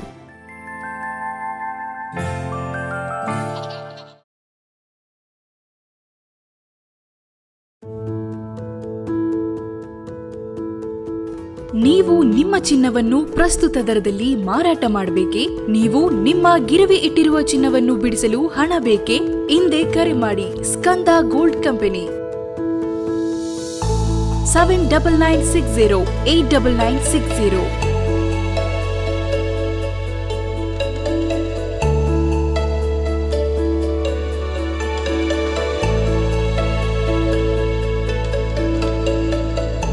ನೀವು ಗಿರವಿ ಇಟ್ಟಿರುವ ಚಿನ್ನಾಭರಣಗಳನ್ನು ಬಿಡಿಸಿ ಇಂದಿನ ಮಾರುಕಟ್ಟೆ ಬೆಲೆಗೆ ಕೊಂಡುಕೊಳ್ಳುತ್ತಾರೆ ಹಾಗೂ ನಿಮ್ಮಲ್ಲಿರುವ ಹಳೆಯ ಚಿನ್ನವನ್ನು ಪ್ರಸ್ತುತ ಆನ್ಲೈನ್ ದರದಲ್ಲಿ ಕೊಂಡುಕೊಳ್ಳುತ್ತಾರೆ. ಸ್ಕಂದ ಗೋಲ್ಡ್ ಕಂಪನಿ ಕರ್ನಾಟಕದಾದ್ಯಂತ ನಮ್ಮ ಶಾಖೆಗಳು ತೆರೆದಿರುತ್ತದೆ.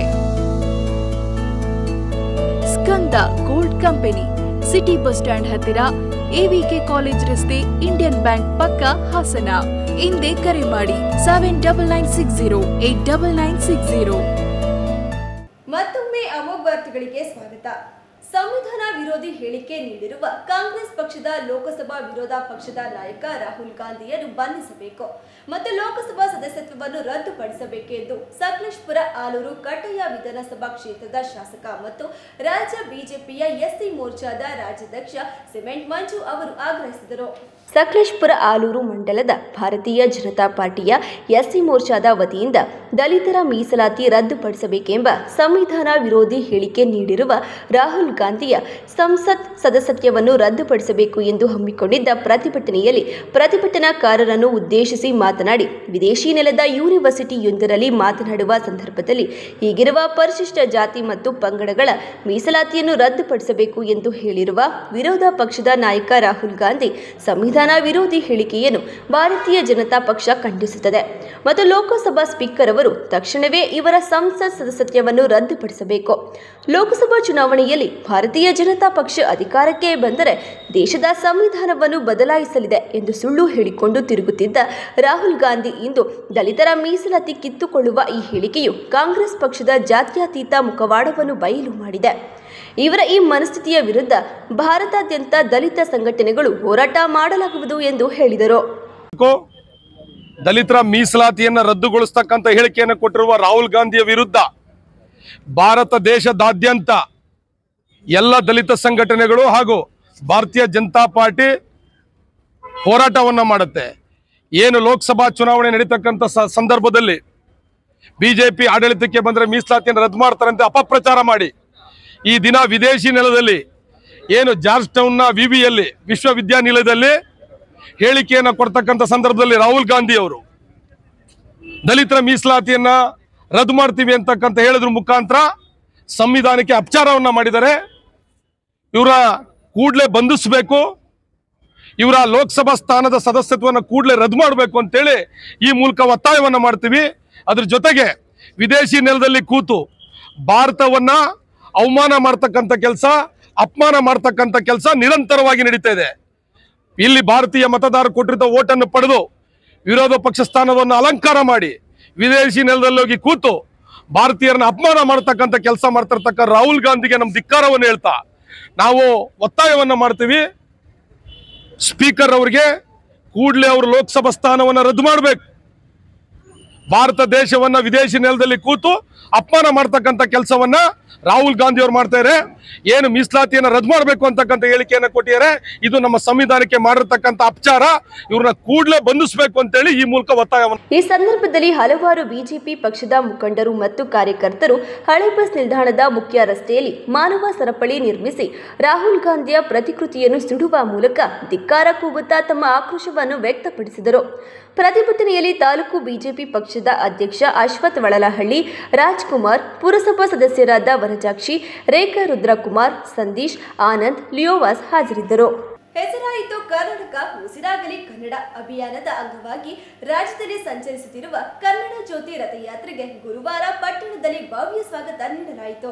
ಕೊಡಗು ಜಿಲ್ಲೆ ಕುಶಲನಗರದಿಂದ ಬಂದ ರಥಯಾತ್ರೆಯನ್ನು ಅನಕ್ರು ವೃತ್ತದಲ್ಲಿ ತಹಸೀಲ್ದಾರ್ ಕೆಸಿ ಸೌಮ್ಯ, ಪಟ್ಟಣ ಪಂಚಾಯಿತಿ ಅಧ್ಯಕ್ಷ ಎಸ್ಎಸ್ ಪ್ರದೀಪ್ ಕುಮಾರ್ ನೇತೃತ್ವದಲ್ಲಿ ಪೂರ್ಣಕುಂಭ ಸ್ವಾಗತ ನೀಡಲಾಯಿತು. ಮಹಿಳೆಯರು ಕಳಸ ಹೊತ್ತು ರಥಯಾತ್ರೆಯಲ್ಲಿ ಸಾಗಿದರು. ಕಲಾ ತಂಡಗಳು ಕಲಾ ಪ್ರದರ್ಶನ ನೀಡಿದವು. ಜಿಲ್ಲೆಯಲ್ಲಿ ತಾಲೂಕಿಗೆ ಮೊದಲು ರಥಯಾತ್ರೆ ಬಂದಿರುವುದು ಹರ್ಷದ ಸಂಗತಿ. ತಾಲೂಕಿನಲ್ಲಿ ರಥಯಾತ್ರೆ ಸಂಚರಿಸಲಿದೆ. ಜನರು ರಥಯಾತ್ರೆಯನ್ನು ಬರಮಾಡಿಕೊಂಡು ಅದನ್ನು ವೀಕ್ಷಿಸಿ ನಾಡು ನುಡಿಯ ಕುರಿತು ಜಾಗೃತಿ ಮೂಡಿಸುವಂತೆ ತಹಸೀಲ್ದಾರ್ ಸೌಮ್ಯ ಮನವಿ ಮಾಡಿದರು. ಕನ್ನಡ ಮತ್ತು ಸಂಸ್ಕೃತಿ ಇಲಾಖೆಯಿಂದ ನಮ್ಮ ಜಿಲ್ಲೆಯಲ್ಲಿ ನಮ್ಮ ತಾಲೂಕಿಗೆ ಮೊದಲು ಕನ್ನಡ ರಥ ಬರುತ್ತೆ ಅಂತ ಶೆಡ್ಯೂಲ್ ಆಗಿತ್ತು. ನಿನ್ನೆ ಈವ್ನಿಂಗು VC ಮಾಡಿ ಮತ್ತು DC ಮೇಡಮ್ ಅವರು ಮೀಟಿಂಗ್ ಮಾಡಿ ಕನ್ನಡ ರಥನ ಅದ್ದೂರಿ ಚಾಲನೆ ಕೊಡಿ ಅಂತ ಹೇಳ್ಬಿಟ್ಟು ನಮಗೆ ಮಾಹಿತಿ ತಿಳಿಸಿದ್ರು. ಅದರಂತೆ ನಾವು ಕಲಾ ತಂಡಗಳನ್ನ ಎಲ್ಲ ಇಲಾಖೆ ಮುಖ್ಯಸ್ಥರುಗಳನ್ನ ಕೂಡ ಒಗ್ಗೂಡಿಸಿ ಪಟ್ಟಣ ಪಂಚಾಯತಿ ಅಧ್ಯಕ್ಷರು, ಉಪಾಧ್ಯಕ್ಷರು, ಸದಸ್ಯರು ಎಲ್ಲರನ್ನೂ ಒಗ್ಗೂಡಿಸ್ಕೊಂಡು ಮತ್ತು ಶಾಲಾ ಮಕ್ಕಳು ಕಲಾ ತಂಡಗಳನ್ನೆಲ್ಲ ಸೇರಿಸ್ಕೊಂಡು ಈ ಕಾರ್ಯಕ್ರಮನ ಕನ್ನಡ ರಥನ ಅದ್ದೂರಿಯಾಗಿ ಸ್ವಾಗತಿಸಿದ್ವಿ. ಇವತ್ತೆಲ್ಲ ನಮ್ಮ ತಾಲೂಕಲ್ಲೇ ಇರುತ್ತೆ. ಕೊತ್ಲು ಗಣಪತಿ ಮತ್ತು ದೊಡ್ಡಮ್ಮ ದೇವಸ್ಥಾನದ ಹತ್ರ ಒಂದು ಸ್ವಲ್ಪ ಹೊತ್ತು ಸಂಜೆವರೆಗೂ ಇರೋಕ್ಕೆ ಹೇಳ್ತೀವಿ. ನಾವು ಅವರಿಗೆ ಸಾರ್ವಜನಿಕರ ವೀಕ್ಷಣೆಗೆ ಅವಕಾಶ ಕೊಡ್ತೀವಿ. ಎಲ್ಲರೂ ಕೂಡ ಇದ್ರ ಸದುಪಯೋಗ ಪಡಿಸ್ಕೊಂಡು ನಮ್ಮ ನಾಡು ನುಡಿ ಮತ್ತು ಭಾಷೆಯನ್ನು ಬೆಳೆಸಬೇಕು ಅಂತ ನಾನು ಸಾರ್ವಜನಿಕರಿಗೆ. ಈ ಸಂದರ್ಭದಲ್ಲಿ ಪಟ್ಟಣ ಪಂಚಾಯಿತಿ ಉಪಾಧ್ಯಕ್ಷ ಸುಬಾನ್ ಶರೀಫ್, ಸದಸ್ಯರಾದ ಅನಿಕೇತನ್, ಹೂವಣ್ಣ, ಕೃಷ್ಣಯ್ಯ, ಮುಖಂಡರಾದ ಆಲಿಂ ಪಾಷಾ, ಮರಿಗೌಡ, ವಿವಿಧ ಇಲಾಖೆ ಅಧಿಕಾರಿಗಳು ಭಾಗವಹಿಸಿದರು. ಪರಿಶಿಷ್ಟ ಜಾತಿಯೊಳಗಿನ ಉಪಜಾತಿಗಳಿಗೆ ಒಳ ಮೀಸಲಾತಿ ಕಲ್ಪಿಸಲು ಸಂವಿಧಾನ ಬದ್ಧವಾದ ಅಧಿಕಾರ ಇದೆ ಎಂದು ಸುಪ್ರೀಂ ಕೋರ್ಟ್ ನೀಡಿರುವ ತೀರ್ಪು ಐತಿಹಾಸಿಕವಾಗಿತ್ತು. ಈ ತೀರ್ಪನ್ನು ರಾಜ್ಯ ಸರ್ಕಾರ ತಕ್ಷಣವೇ ಅನುಷ್ಠಾನಗೊಳಿಸುವಂತೆ ಆಗ್ರಹಿಸಿ ಹಾಗೂ ವಿವಿಧ ಹಕ್ಕೊತ್ತಾಯಗಳನ್ನು ಈಡೇರಿಕೆಗಾಗಿ ಒತ್ತಾಯಿಸಿ ಕರ್ನಾಟಕ ದಲಿತ ಸಂಘರ್ಷ ಸಮಿತಿಯಿಂದ ಡಿಸಿ ಕಚೇರಿ ಮುಂದೆ ಬೃಹತ್ ತಮಟೆ ಚಳವಳಿ ಮೂಲಕ ಜಿಲ್ಲಾಡಳಿತಕ್ಕೆ ಮನವಿ ಮಾಡಿದರು.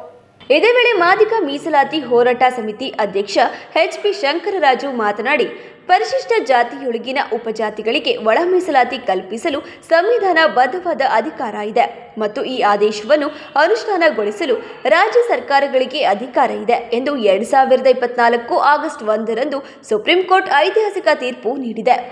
ಇದು ಕಳೆದ 30 ವರ್ಷಗಳಿಂದ ಪ್ರೊಫೆಸರ್ ಬಿ. ಕೃಷ್ಣಪ್ಪನವರು ಸ್ಥಾಪಿಸಿದ ಕರ್ನಾಟಕ ದಲಿತ ಸಂಘರ್ಷ ಸಮಿತಿಯ ಹೋರಾಟಕ್ಕೆ ಸಿಕ್ಕ ಜಯವಾಗಿದೆ.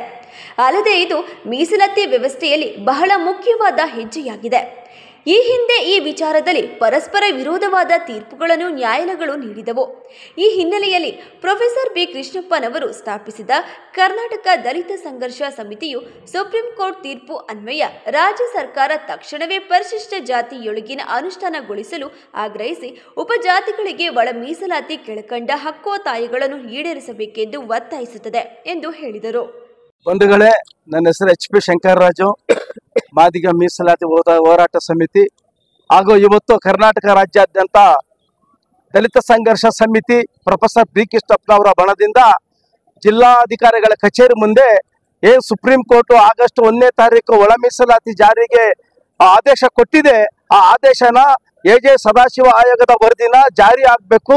ಆ ರಾಜ್ಯ ಸರ್ಕಾರ ಅದನ್ನ ಸುಪ್ರೀಂ ಕೋರ್ಟ್ ಆದೇಶನ ಸಂಪೂರ್ಣವಾಗಿ ಜಾರಿ ಮಾಡಬೇಕಂತ ಇವತ್ತು ಇಡೀ ಕರ್ನಾಟಕ ರಾಜ್ಯದಲ್ಲಿ ಎಲ್ಲಾ ಜಿಲ್ಲಾಧಿಕಾರಿಗಳ ಕಚೇರಿ ಮುಂದೆ ಕರ್ನಾಟಕ ದಲಿತ ಸಂಘರ್ಷ ಸಮಿತಿ ಪ್ರೊಫೆಸರ್ ಬಿ. ಕೃಷ್ಣಪ್ಪನ ಬಣದಿಂದ ಇವತ್ತು ಜಿಲ್ಲಾಧಿಕಾರಿ ಕಚೇರಿ ಮುಂದೆ ತಮಟೆ ಚಳವಳಿನ ಮಾಡ್ತಾ ಇದೀವಿ. ಯಾಕೆ ಅಂತಂದ್ರೆ ಕಳೆದ 30 ವರ್ಷದಿಂದ ಈ ರಾಜ್ಯದಲ್ಲಿರ್ತಕ್ಕಂಥ ಎಲ್ಲಾ ಮಾದಿಗ ಸಂಘಟನೆಗಳ ಒಕ್ಕೂಟದಿಂದ ರಾಜ್ಯದಲ್ಲಿ ನಾವು ಪರಿಶಿಷ್ಟ ಜಾತಿಯಲ್ಲಿ 101 ಜಾತಿ ಇರೋದ್ರಿಂದ ನಮಗೆ ಮೀಸಲಾತಿ ಅನ್ಯಾಯ ಆಗಿದೆ. ಅನ್ಯಾಯದ ಪರವಾಗಿ ನಾವು ವಿರುದ್ಧವಾಗಿ ನಾವು 30 ವರ್ಷ ನಾವು ಹೋರಾಟ ಮಾಡಿದ ಫಲವಾಗಿ ಇವತ್ತು ಸುಪ್ರೀಂ ಕೋರ್ಟ್ ನಮಗೆ ನ್ಯಾಯ ಕೊಟ್ಟಿದೆ. ಆ ಸುಪ್ರೀಂ ಕೋರ್ಟ್ ನ್ಯಾಯನ ಇವತ್ತು ರಾಜ್ಯ ಸರ್ಕಾರ ಯಥಾವತ್ತಾಗಿ ಜಾರಿ ಮಾಡಬೇಕು. ಎ.ಜೆ. ಸದಾಶಿವ ಆಯೋಗದ ವರದಿ ಏನು ಸರ್ಕಾರ ಕೊಟ್ಟಿದ್ದಾರೆ ಆ ಸರ್ಕಾರದ ಆದೇಶನ ಸಂಪೂರ್ಣ ಜಾರಿ ಆಗಬೇಕು. ಕೂಡಲೇ ಮುಖ್ಯಮಂತ್ರಿ ಸಿದ್ದರಾಮಯ್ಯನವರು, ಉಪಮುಖ್ಯಮಂತ್ರಿ ಡಿ.ಕೆ. ಶಿವಕುಮಾರ್ ಅವರು, ಜಿ. ಪರಮೇಶ್ವರ್ ಅವರು ಇವರು ಕ್ಯಾಬಿನೆಟ್ ಸಚಿವ ಸಂಪುಟನ ಕ್ಯಾಬಿನೆಟ್ ಮೀಟಿಂಗ್ ನ ಕರೆದು ಆದಷ್ಟು ಬೇಗ ಎ.ಜೆ. ಸದಾಶಿವ ಆಯೋಗದ ವರದಿನ ಜಾರಿ ಆಗೋದಕ್ಕೆ ಆದೇಶ ಮಾಡ್ಬೇಕಂತ ಹೇಳಿ ಈ ಜಿಲ್ಲಾಧಿಕಾರಿಗಳ ಕಚೇರಿ ಮುಂದೆ ಇಲ್ಲಿ ಬಂದಿರತಕ್ಕಂಥ ಎಲ್ಲಾ ನನ್ನ ಅಣ್ಣ ತಮ್ಮಂದಿರ ಸಂಘಟನೆ ಹೋರಾಟಗಳು ಇಡೀ ಜಿಲ್ಲೆಯ ಎಲ್ಲಾ ಮುಖಂಡರುಗಳು ಬಂದಿದ್ದಾರೆ. ಈ ಜಿಲ್ಲಾಧಿಕಾರಿಗಳ ಮುಖಾಂತರ ರಾಜ್ಯ ಸರ್ಕಾರಕ್ಕೆ ನಾವು ಒತ್ತಾಯ ಮಾಡ್ತಾ ಇದ್ದೀವಿ. ಪ್ರತಿಭಟನೆಯಲ್ಲಿ ಕರ್ನಾಟಕ ದಲಿತ ಸಂಘರ್ಷ ಸಮಿತಿ ವಿಭಾಗೀಯ ಸಂಚಾಲಕ ಭಾಸ್ಕರ್, ತಾಲೂಕು ಸಂಚಾಲಕ ಕೆ.ಎಚ್. ರಂಗಸ್ವಾಮಿ, ಮಹೇಶ್, ಜಯಣ್ಣ, ಆನಂದ್, ಮಂಜುನಾಥ್, ಮಾದಿಗ ದಂಡೋರ ಜಿಲ್ಲಾಧ್ಯಕ್ಷ ಟಿ.ಆರ್. ವಿಜಯಕುಮಾರ್ ಸೇರಿದಂತೆ ಇತರರು ಹಾಜರಿದ್ದರು. ಶ್ರೀ ಚನ್ನಕೇಶವ ಸ್ವಾಮಿ ದೇವಸ್ಥಾನದ ಸಂಪ್ರದಾಯವನ್ನು ಮುರಿದು ಅಡ್ಡೆಗಾರರ ಭಕ್ತಿ ಭಾವಕ್ಕೆ ತೊಂದರೆ ಕೊಡುತ್ತಿರುವ ಶಾಸಕರ ವಿರುದ್ಧ ತಾಲೂಕಿನ ಜನತೆ ಉಗ್ರ ರೀತಿಯಲ್ಲಿ ಪ್ರತಿಭಟನೆ ನಡೆಸಬೇಕಾಗುತ್ತದೆ ಎಂದು ಪುರಸಭೆ ಅಧ್ಯಕ್ಷ ಎ.ಆರ್. ಅಶೋಕ್ ಆಕ್ರೋಶ ವ್ಯಕ್ತಪಡಿಸಿದರು. ಶ್ರೀ ಚನ್ನಕೇಶವ ಸ್ವಾಮಿ ದೇವಸ್ಥಾನದ ಮುಂಭಾಗ ಪುರಾತನ ಕಾಲದಿಂದಲೂ ಸೇವೆ ಸಲ್ಲಿಸುತ್ತಿರುವ ಅಡ್ಡೆಗಾರರ ವಿರುದ್ಧ ಟೆಂಡರ್ ಪ್ರಕ್ರಿಯೆ ಕರೆದಿರುವುದನ್ನು ವಿರೋಧಿಸಿ ಅಡ್ಡೆಗಾರರು ಹಾಗೂ 8 ಮೂಲೆಯ ನಾಡ ಪಟೇಲರ ಪ್ರತಿಭಟನೆಯಲ್ಲಿ ಪಾಲ್ಗೊಂಡು ನಾಗರಿಕರ ಪರವಾಗಿ ಬೆಂಬಲ ವ್ಯಕ್ತಪಡಿಸಿ ಮಾತನಾಡಿದ ಅವರು, 900 ವರ್ಷಗಳ ಇತಿಹಾಸವಿರುವ ವಿಶ್ವವಿಖ್ಯಾತ ಶ್ರೀ ಚನ್ನಕೇಶವ ದೇಗುಲಕ್ಕೆ ಪೂರ್ವಿಕರ ಕಾಲದಿಂದಲೂ ಅಡ್ಡೆಗಾರರು, ಯಜ್ಞ ಮಣೆಗಾರರು, ನಾಡ ಪಟೇಲರು, ನಗರಿ ಬಾರಿಸುವವರು ಸೇರಿದಂತೆ 16 ರೀತಿಯಲ್ಲಿ ಸೇವೆಯನ್ನು ಸಲ್ಲಿಸಿಕೊಂಡು ಬರುತ್ತಿದ್ದಾರೆ. ಆದರೆ ಏಕಾಏಕಿ ಭಗವಂತನಿರುವ ಸ್ಥಳದಲ್ಲಿ ರಾಜಕೀಯವನ್ನು ತಂದು ಟೆಂಡರ್ ಪ್ರಕ್ರಿಯೆ ನೀಡುತ್ತಿರುವ ಹುನ್ನಾರವಾದರೂ ಏನು? ಒಬ್ಬ ತಾಲೂಕಿನ ಜನಪ್ರತಿನಿಧಿಗಳಾದ ನೀವು ಇಲ್ಲಿಯ ಆಚಾರ ವಿಚಾರಗಳನ್ನು ಗಮನದಲ್ಲಿಟ್ಟುಕೊಂಡು ಚರ್ಚಿಸಬೇಕು. ಆದರೆ ಅದನ್ನು ಬಿಟ್ಟು ರಾಜಕೀಯವನ್ನು ದೇಗುಲದಲ್ಲಿ ಮಾಡಬಾರದು ಎಂದು ಹೇಳಿದರು. ಶಿವರಾಮಣ್ಣವರು ಲೆಟರ್ನ ಮಾಡಿಸ್ಕೊಂಡು ಬಂದಿದ್ದಾರೆ. ಆದರೆ ಇಒ ಅವರಾಗಲಿ, ಮಾನ್ಯ ಶಾಸಕರಾಗಲಿ, DC ಅವರಾಗಲಿ ಆ ಪತ್ರನ ಕೊಟ್ಟಿರುವುದಿಲ್ಲ. ಯಾಕೆ ಅಂದರೆ ಒಳಗಿಂದೊಳಗೆ ಇವರು ಟೆಂಡ್ರು ಕರಿಬೇಕು. ಟೆಂಡ್ರು ಉದಾಹರಣೆ, ಅರಬ್ಬಿ ರಾಷ್ಟ್ರದಿಂದ ಯಾರೊಬ್ಬ ಶ್ರೀಮಂತ ಬರ್ತಾನೆ, ಅವನು ಹಾಕಂತಾನೆ, ಅವನು ಯಾರೋ ಒಬ್ಬ ಮುಸಲ್ಮಾನು ಅರಬಿ ರಾಷ್ಟ್ರದನು ಅಲ್ಲಿಂದ ಬಂದು ನನ್ನ ಹತ್ರ ದುಡ್ಡಿದೆ ಅಂತ ಹೇಳ್ಬಿಟ್ಟು ಈ ಒಂದು ಚೆನ್ನಕೇಶವ ಸ್ವಾಮಿ ದೇವಸ್ಥಾನದ ಟೆಂಡರ್ ಹಾಕತ್ತಾನೆ. ತಾವೇನು ಮಾಡ್ತೀರಾ? ಇದಕ್ಕೆ ಉತ್ತರ ಕೊಡ್ಬೇಕು ತಾವು. ಹಾಗಾಗಿ ತಮ್ಮೆಲ್ಲರ ಪರವಾಗಿ ಮಾನ್ಯ ಶಾಸಕರಲ್ಲಿ ನಾನು ಹೇಳಕ್ಕೆ ಇಷ್ಟಪಡ್ತೀನಿ, ದೇವಸ್ಥಾನದ ವಿಚಾರವಾಗಿ ತಾವು ಬರಬಾರ್ದು. ಅಡ್ಡೆಗಾರರ ಸಂಘದ ಅಧ್ಯಕ್ಷ ಶೈಲೇಶ್ ಮಾತನಾಡಿ, 4 ಮೂಲೆ ಅಡ್ಡೆಗಾರರಾದ ನಾವು ಹಿಂದಿನ ಸಂಪ್ರದಾಯ ಉಳಿಸಿಕೊಳ್ಳಲು ದೇವಾಲಯದ ಅಡ್ಡೆ ಹೊರುವುದು, ರಥ ಕಟ್ಟುವುದು, ಇತರ ಕೆಲಸಗಳನ್ನು ಮಾಡಿಕೊಂಡು ಬರುತ್ತಿದ್ದೇವೆ. 3 ತಿಂಗಳ ಹಿಂದೆ ಹೊಸ ಆದೇಶವನ್ನು ಯಾವ ರಾಜಕಾರಣಿಗಳು ಮಾಡಿಸಿಕೊಂಡು ಬಂದಿದ್ದಾರೆಂದು ನಮಗೆ ಗೊತ್ತಿಲ್ಲ. ಅದರಂತೆ ಅಧಿಕಾರಿಗಳನ್ನು ಹೆದರಿಸಿ ಬೆದರಿಸಿ ದೇವಾಲಯದ ಹಳೆ ಸಂಪ್ರದಾಯ ಬದಿಗೊತ್ತಿ ಟೆಂಡರ್ ಮಾಡಿಕೊಳ್ಳಲು ಆದೇಶ ಹೊರಡಿಸಿದರು. ಆದ್ದರಿಂದ ಅಡ್ಡೆಗಾರರ ಸಂಘ ಹಾಗೂ ಸ್ಥಳೀಯ ಸಂಘ ಸಂಸ್ಥೆಗಳೆಲ್ಲ ಸೇರಿ ತಾಲೂಕು ಕಚೇರಿವರೆಗೂ ನಾವು ಮೆರವಣಿಗೆ ನಡೆಸಿ ತಹಸೀಲ್ದಾರ್ ಮೂಲಕ ಜಿಲ್ಲಾಧಿಕಾರಿಗಳಿಗೆ ಮನವಿ ಸಲ್ಲಿಸಿದ್ದೇವೆ ಎಂದು ಹೇಳಿದರು. 900 ವರ್ಷಗಳಲ್ಲಿ ನಾವು ಬೇಲೂರಿನ 4 ಮೂಲೆ ಗ್ರಾಮಸ್ಥರುಗಳಾದ 4 ಮೂಲೆಯಾದ ಹಳೆ ಉತ್ಪತ್ನಹಳ್ಳಿ, ಹೊಸ ಉತ್ಪತ್ನಹಳ್ಳಿ, ಕುರುಬಗೆರೆ ಹಾಗೂ ಲಕ್ಷ್ಮೀಪುರದ 4 ಮೂಲೆ ಗ್ರಾಮಸ್ಥರು ಹಿಂದಿನ ಸಂಪ್ರದಾಯವನ್ನು ಉಳಿಸಿಕೊಳ್ಳಲು ಇಲ್ಲಿಯವರೆಗೆ ದೇವಾಲಯದ ಪೂಜಾ ಪುನಸ್ಕಾರಗಳಲ್ಲಿ ಅಡ್ಡೆಯನ್ನು ಹೊರುವುದು, ರಥ ಕಟ್ಟುವುದು, ಸಾರ್ವೆ ಕಟ್ಟುವುದು ಮತ್ತು ಕೈಮಣೆ ಕೊಡುವ ಕೆಲಸವನ್ನು ಮಾಡ್ಕೊಂಡು ಬರ್ತಾ ಇದ್ದು. ಆದರೆ ದಿಢೀರೆಂದು ಈಗ ಒಂದು 3 ತಿಂಗಳ ಹಿಂದೆ ಒಂದು ಹೊಸ ಆದೇಶವನ್ನು ಸನ್ಮಾನ್ಯ ಯಾವ ರಾಜಕಾರಣಿಗಳು ಇದರಲ್ಲಿ ಕುಮ್ಮಕ್ಕು ಕೊಟ್ಟು ಮಾಡಿಸ್ಕೊಂಡು ಬಂದಿದ್ದಾರೋ ನಮಗೆ ಗೊತ್ತಿಲ್ಲ. ಅದರಂತೆ ಅಧಿಕಾರಿಗಳನ್ನ ಹೆದರಿಸಿ ಬೆದರಿಸಿ ನಮ್ಮ ಬೇಲೂರು ದೇವಾಲಯದ ಏನು ಹಳೆಯ ಸಂಪ್ರದಾಯವನ್ನು ಬದಿಗೊತ್ತಿ ಆ ಜಾಗಕ್ಕೆ ಟೆಂಡರ್ ಅನ್ನು ಆದೇಶ ಮಾಡಿಕೊಳ್ಳಲು ಆದೇಶಿಸಿದ್ರು. ಅದ್ರ ವಿರುದ್ಧ ನಾವು ಇವತ್ತು ಏನು ನಮ್ಮ ಅಡ್ಡೆಗಾರ ಸಂಘದಿಂದ ಅದು ಬೇಲೂರು ಸ್ಥಳೀಯ ಸಂಘ ಸಂಸ್ಥೆಗಳೆಲ್ಲ ನಮ್ಮ ಸಪೋರ್ಟ್ ಮಾಡಿ ಇವತ್ತು ನಾವೊಂದು ತಹಶೀಲ್ದಾರ್ ಕಚೇರಿಯವರೆಗೆ ಒಂದು ಪ್ರತಿಭಟನಾ ಮೆರವಣಿಗೆ ಮಾಡ್ತಾ ಇದ್ದೀವಿ. ಕೊನೆಯಲ್ಲಿ ಮತ್ತೊಮ್ಮೆ ಮುಖ್ಯಾಂಶಗಳು. ಸಿಎಂ ಸೀಟು ಖಾಲಿ ಇದ್ರೆ ಟವಲ್ ಹಾಕಬಹುದು, ಆದ್ರೆ ಜಾಗ ಖಾಲಿಯೇ ಇಲ್ಲ. ಉಸ್ತುವಾರಿ ಸಚಿವ ಕೆಎನ್ ರಾಜಣ್ಣ ಹೇಳಿಕೆ. ಹಾಸನದಲ್ಲಿ ಪಾಂಚಜನ್ಯ ಹಿಂದೂ ಗಣಪತಿ ವಿಸರ್ಜನಾ ಮೆರವಣಿಗೆ ಹಾಗೂ ಭವ್ಯ ಶೋಭಾಯಾತ್ರೆ. ಸೌಂಡಿಗೆ ಕುಣಿದು ಕುಪ್ಪಳಿಸಿದ ಯುವಕ ಯುವತಿಯರು. ಜಿಲ್ಲಾಧಿಕಾರಿ ಕಚೇರಿಯಲ್ಲಿ ಸಂಸದರ ಕಚೇರಿ ಉದ್ಘಾಟಿಸಿದ ಉಸ್ತುವಾರಿ ಸಚಿವ ಕೆಎನ್ ರಾಜಣ್ಣ. ಮತ್ತು ಪ್ರತಿಷ್ಠಿತ ಟೈಮ್ಸ್ ಗುರುಕುಲ ಸಿಬಿಎಸ್ಇ ಶಾಲೆಯಲ್ಲಿ ಮಕ್ಕಳ ಸಂಭ್ರಮದ ಗಣೇಶೋತ್ಸವ. ಮುಂದಿನ ವಾರ್ತಾ ಸಂಚಿಕೆಯೊಂದಿಗೆ ಮತ್ತೆ ಭೇಟಿಯಾಗೋಣ. ವಂದನೆಗಳು.